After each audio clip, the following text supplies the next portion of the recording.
Hello, Canada. Welcome to POW. My name is Ernie Cardinal, and I'm from Spirited Children's Society here in New Westminster, which is located on the unceded territory of the Kakite people. It's my honor today to come back for the second year in a row to remake a new medicine wheel for us. Now, this is something we're going to do together.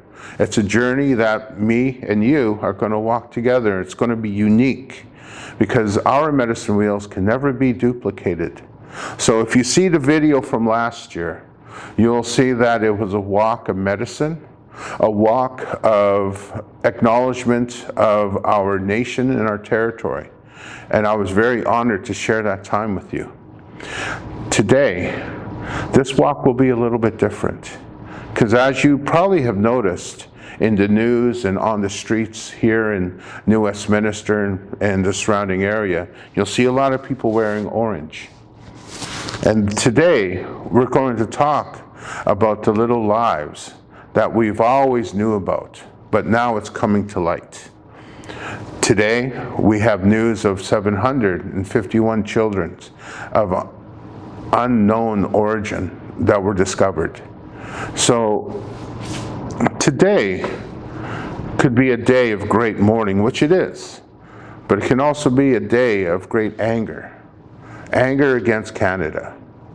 Or it can give us the opportunity of reconciliation, to realize that now that we can speak the truth from our heart and from our mind, that we can come together finally at a table where we are going to be meeting as equals.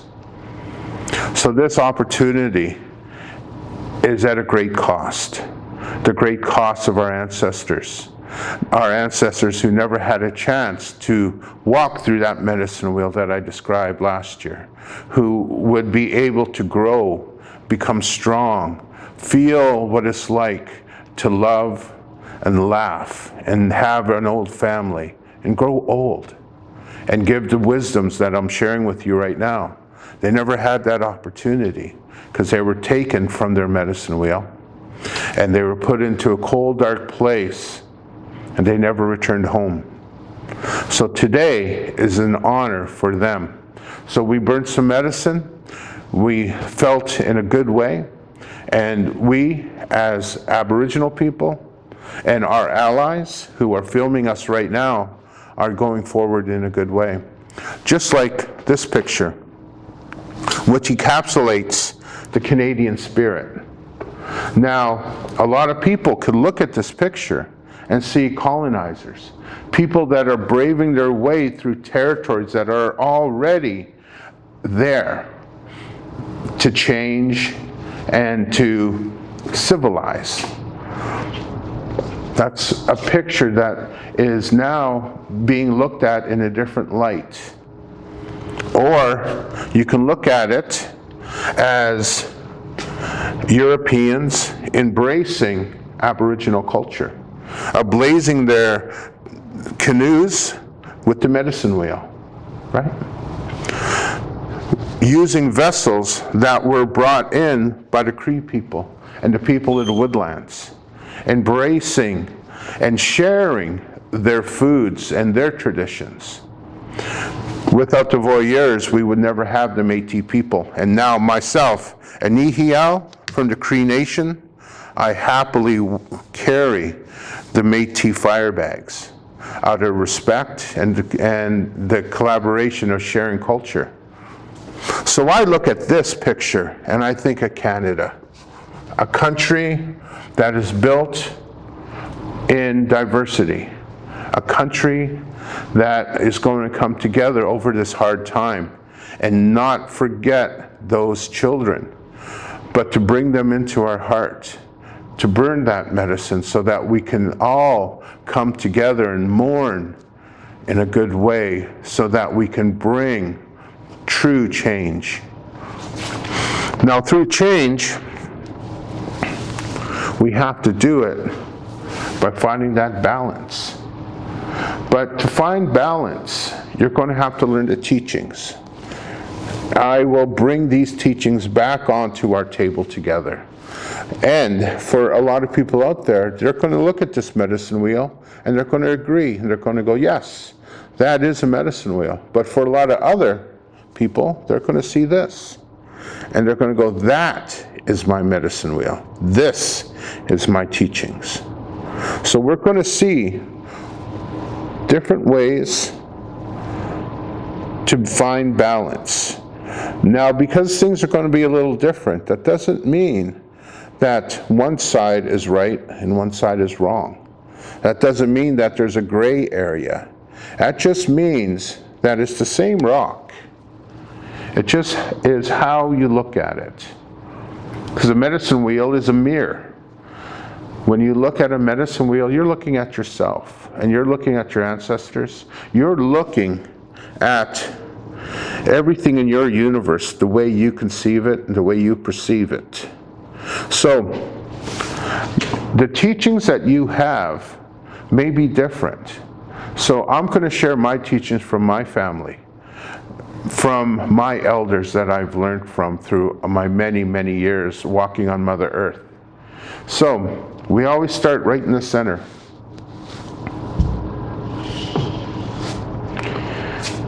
And at that center, we got to find our common grounds, the thing that make us who we are. Those amazing things can come together as simple as north, east, south, and west. Now I bring these teachings to the children. And when I share this to them, it has to be something that is so basic that no matter where you are, if you're in Africa, if you're in South America, if you're in Antarctica, if you are anywhere across the world, no matter where you are, if you look north, it's always going to be north. You're always going to know that if that's north, then in the east, every morning, you'll be greeted by a sun. That's the beginning of a new day, and you always know that. That's something that we will share. A Nihial, a European, an African, no matter where you are, we always know that the sun will rise to the east, and it's always going to be a beautiful morning. Right? These are the basic things that bind us together, because it doesn't matter where you are. You're always going to see that is as solid as this rock. So we also know that time doesn't stand still. Seasons always change. Just like if this is east, where the sun rises in the morning, we also know that morning will always become the afternoon. We always know that the afternoon will become the evening. Now we also know that the day will become night, a time of reflection, a time of storytelling. And that's what we're doing right now. I'm sharing a story with you. A story that can change depending on my mood, depending how you feel. It will never be the same. But there's always those constants, right? And we're going to talk about some of those constants, because when we look at our universe, there are going to be some changes. There are going to be things like morning will always be morning, night will always be night. But whenever we think about maybe, let's say, our totem spirits. Now, I'm from the Cree Nation, so our animals are very similar to the animals here on the West Coast, where I am an indigenous settler, where I grew up from a young man, and I was so blessed to be actually mentored by a lot of West Coast people from the Tsleil-Waututh Nation and the Métis Nation. And they taught me different lessons on life, of how to walk in this territory. Now, one thing that we do share is at the beginning of our life, at, let's say, springtime, It's a beautiful start of the day, just like when the sun is rising, when it's morning time. It always becomes spring. And you know that spring will always become summer. And here in Canada, summer is upon us now. National Indigenous Peoples Days was just a week ago. And now here we are, watching this on July 1st. We know that it is a good day to reflect over how we move forward as a people. We're going to talk more about that, because this is a time of coming together and working together and doing great things. But I don't want to jump ahead of myself, because when we talk about great things, we can reflect on this picture again. Great people coming together, not just the voyeurs, but the Aboriginal people that helped and taught them to move forward as a people. We can move forward too, because what we always come to is coming to here, right? This is a time when the sun sets. It's evening time. It's also a time of finding that great spirit animal, that animal that's going to realize that there's more to life and we have to grow as a people. That's why I like this stone so much. This is a heart stone. So we're going to leave this heart stone right here. And this stone represents the West. And when we talked about animals, spirit animals, in the East, we need that great animal that would be able to soar so high into the heavens it can actually talk to the Creator, right? We need that animal that has the vision to see for miles ahead, because it has a great journey to go across. That, of course, is the eagle. That eagle can represent what the beginning of life is like. It can encapsulate love, right? Over here, as I talked about, this one over here, we're going to put down as the wolf. Now, I wish I was doing this in front of a group of children, which I always do with the school district of Langley, because this is the time when I get them to howl to the moon as loud as they can, like a wolf, right?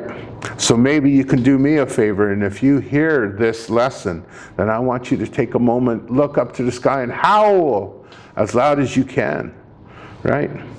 To bring in that spirit of the wolf. And the reason we choose the wolf is because at this time, you start out with that love, that beginning, that new day, springtime. You're just a little infant. And you grow and you grow and you grow, and then suddenly you become a youth. And when you're a youth, oh my, life is so great. It's the time when the sun is so high in the sky that, you know, it's so bright, it's so hot. And I'm sure you know what I mean when it's so hot. Right now outside, it's a blazing sun. But couldn't it be so much more beautiful than the way it is right now? The wolf spirit.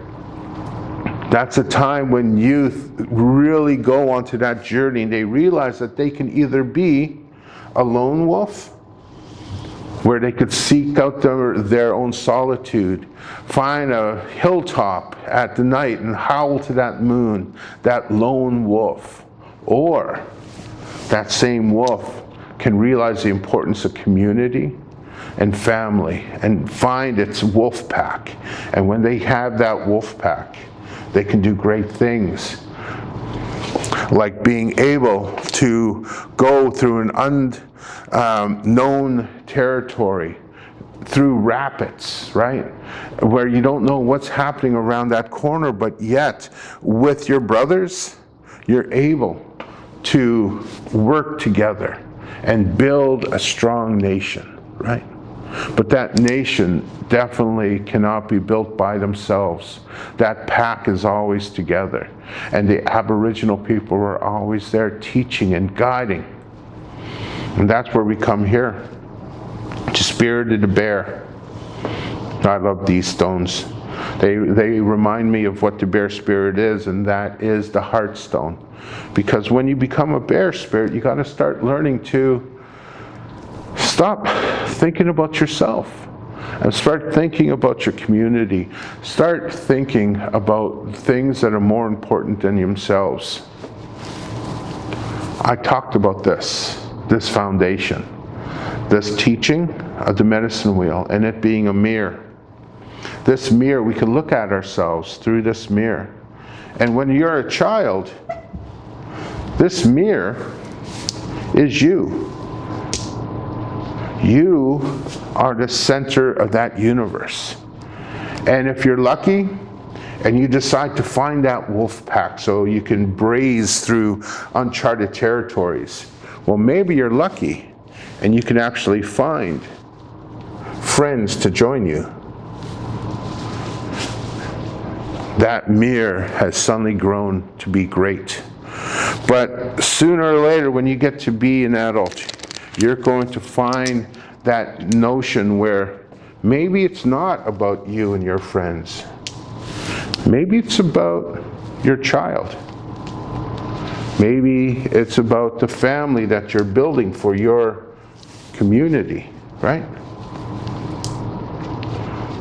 Maybe those things become greater than you will ever be. So let's put that in there. Our community, our family, our child. Because when we look at this journey, we look at the things that are important to us. You remember this one? This was the one I put down for us, because as an infant, we always start out in a good way. I want you to remember what it was like when you were a little child, when everything was new and fresh, like that eagle spirit we talked about, right? And that eagle was soaring and it was looking forward. There's so much possibilities. There's so many things. Just like when Canada, 152 years or 153, 154 years ago, they probably never thought of what would happen today. And I mean this in a good way. The friendships, the schools, our hospitals, all of these beautiful things that we have around us, right? The possibilities of moving forward. Our whole universe is right there.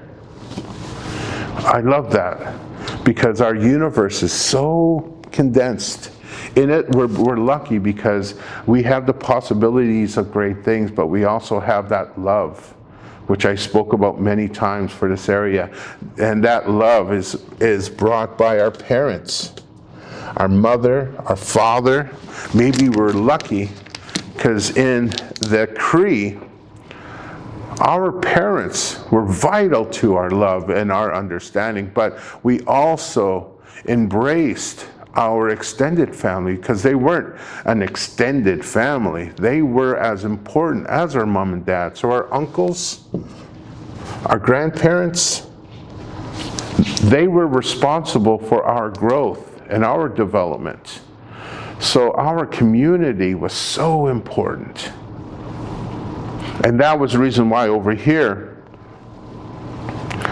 community is so important for us. Because community and family are one. So here we have this great journey.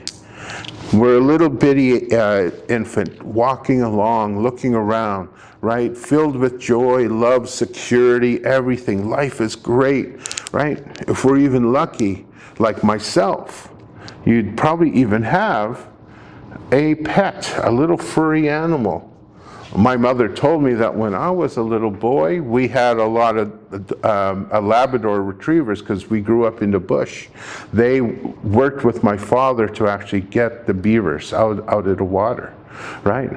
But we also had, my first friend was a black bear. Wow. So you're looking at a guy that used to wrestle bears when he grew up. So I'll put that bear right in there too, because that is another story that I would love to share with you down the road.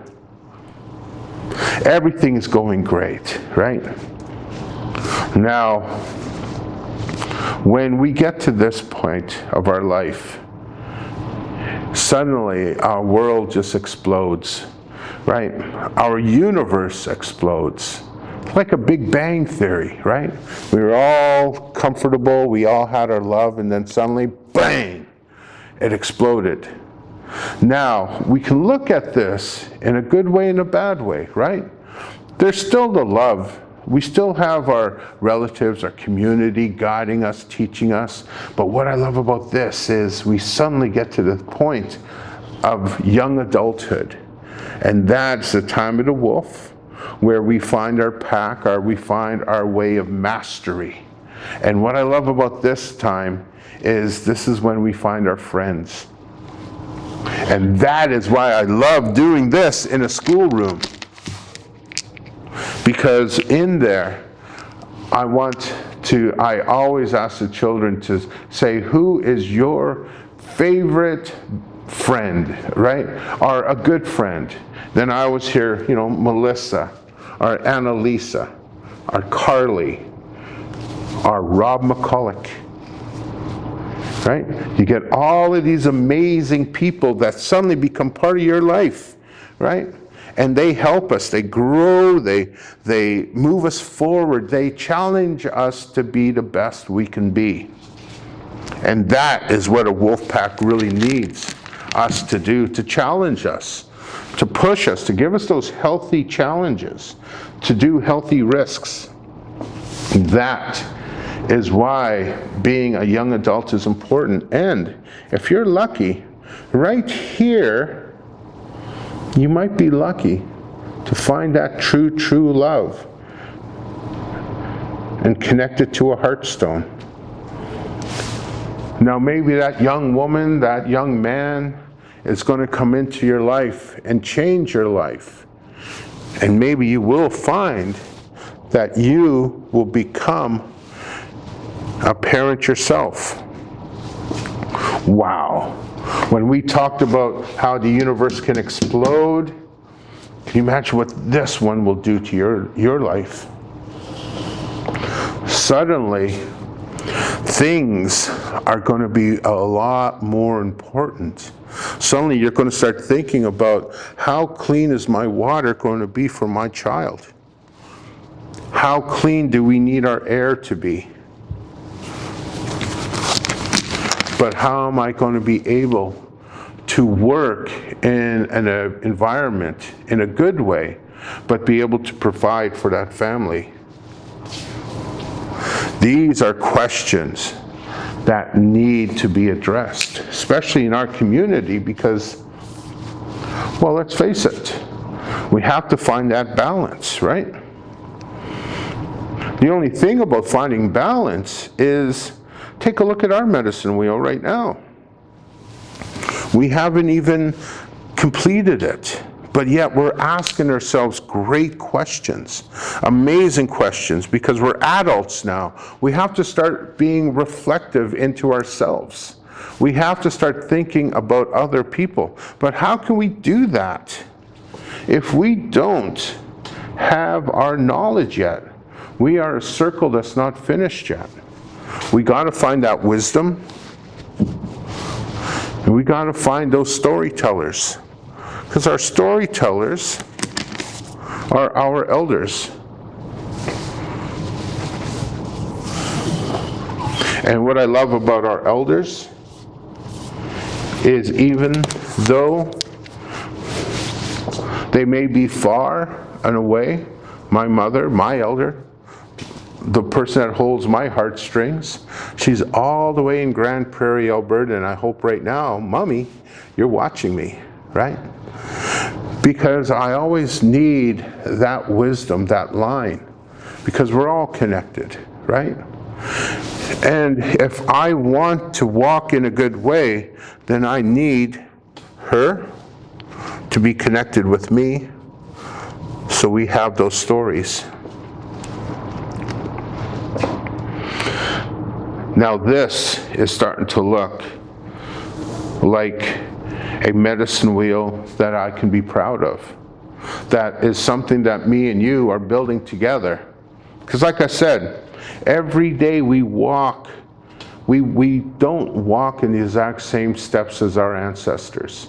We may walk in those same paths, we may walk in those ancient trails, but we always walk our own way, our own gait, our own swagger, but it's definitely our own. Because we take all the things we learned when we were a young child. We take all of those craziness and those things that we regret and the embarrassments of growing up through adolescence. We take all of the hardships of things that we've went through. We take all those stories that we learned from our elders. And that is when we get to the time of generosity, right? That's when we start thinking like the elders, and we realize that now it's not the whole point of taking care of us, but making sure that those stories are passed on. If our cameraman can swing over here for a second, we can look at some of these amazing pictures of some great leaders from a long time ago. Elders that came all the way from BC to come here to talk about the future of their people. In yesteryears, now for some of you, you may think 1966 is ancient history, but for people like myself, that was just a few years before I was born.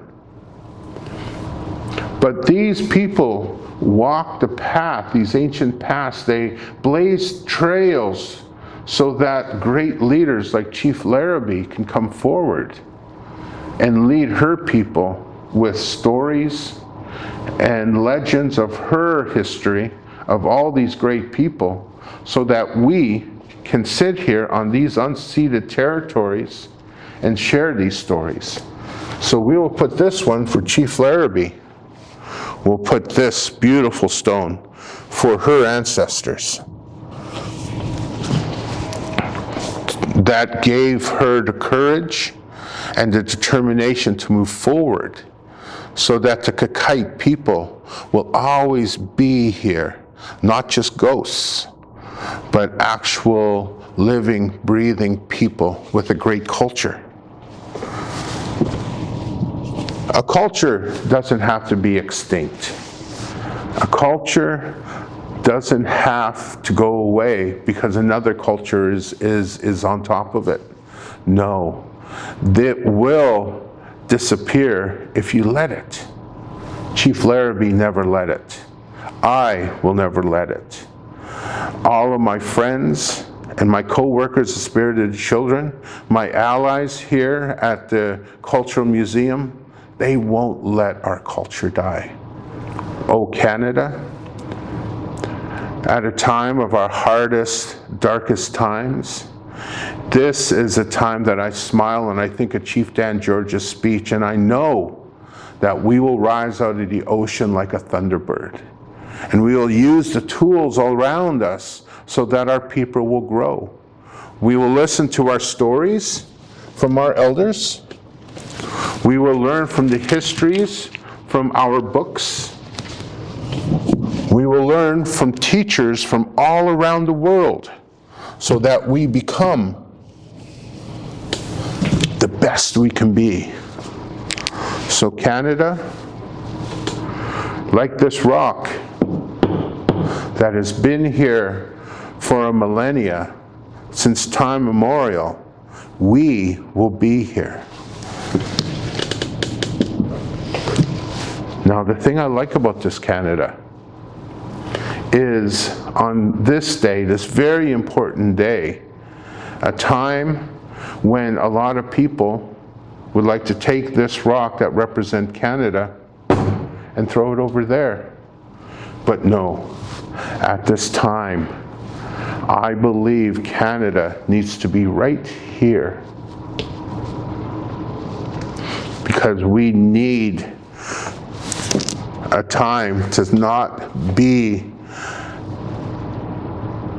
in this grief, to be angry and to seek revenge. In a perfect world, we can look at this ancient way of thinking of life, moving from being an infant filled with love, having friends around you, doing impossible things, becoming an adult and looking for the best good, becoming an elder so you can teach and nurture so that the next generation can go. 100 years ago, people would come and take our children away. They were unable to find that family and that community, and that was taken away. Because of that, our circle was never completed. We were unable to care for our children. That was taken away. Our elders weren't taught the stories, so they couldn't share their stories. So that was taken away. Such small steps, but they leave rippling effects into our circle. We look at this circle, and with it being incomplete, we can't move forward. We start to hurt. And oh, Canada, we have hurt for over 154 years. Since the beginning of the Indian Act of 1776, that oppression kept us from growing as a people, to learning to love and to have friends. So that pain, like these big holes in our heart, had to be filled. So we tried to fill it with alcohol. Didn't work. So we tried drugs, and that didn't work. We drank that fire water, like Chief Dan George said, and it got us drunk. Oh, so drunk. But it never made us forget. We may have lost our way because that pain amplified. And when we find those dead, buried bodies, we start looking at suicide. We start looking at our health that will deteriorate. The Aboriginal people went through a genocide, there is no doubt about it. We suffered, and we suffer today, something we can't get over because we're still living this hell. Oh, Canada. Oh, Canada. How are we going to do this? How are we going to bring this back? I look at Chief Larrabee, and I think of the power that she has. I look at this picture, and I see the medicine wheel blazed on this canoe, and it gives me hope. I think of my mother that's in my heart right now, and I know we could do this because we can bring the love back. And as much as I would love to take these pain, this suffering, how I would just love to throw it at that there picture of that red-coated colonizer, that RCMP officer, how I would just love to throw these away, but you know what? We can't throw these away. I know it may be pain, right? The drug addiction, the self-medicating, the loss. My brothers, uncles, my suicides, fathers, myself. Sometimes we would just love to forget about that, but we can't. Because our story, our narrative is intertwined with you, Canada, and now we have to start telling new stories. And that's why I am here, right? To tell a story of hope, a story of reconciliation, a story of truth. Truth. that unbreakable truth. So when we look at this medicine wheel, it is different. It's going to change like the flowing water in a river, but it's always going to be there. And if we let every stone stay the way it's meant to stay, it's only going to make us stronger, so that Canada and the First Nation people can work together as one and maybe be that country we're supposed to be meant. My name is Ernie Cardinal, and I am here as a Nehiel from the Sarker Creek First Nation, but I'm also here as a Canadian. I want you to join me in my medicine wheel so that we can live in harmony. And if we grow in love and we listen to that truth and we can make that step to reconciliation, then maybe, just maybe, we can be the country that Canada was meant to be. All my relations,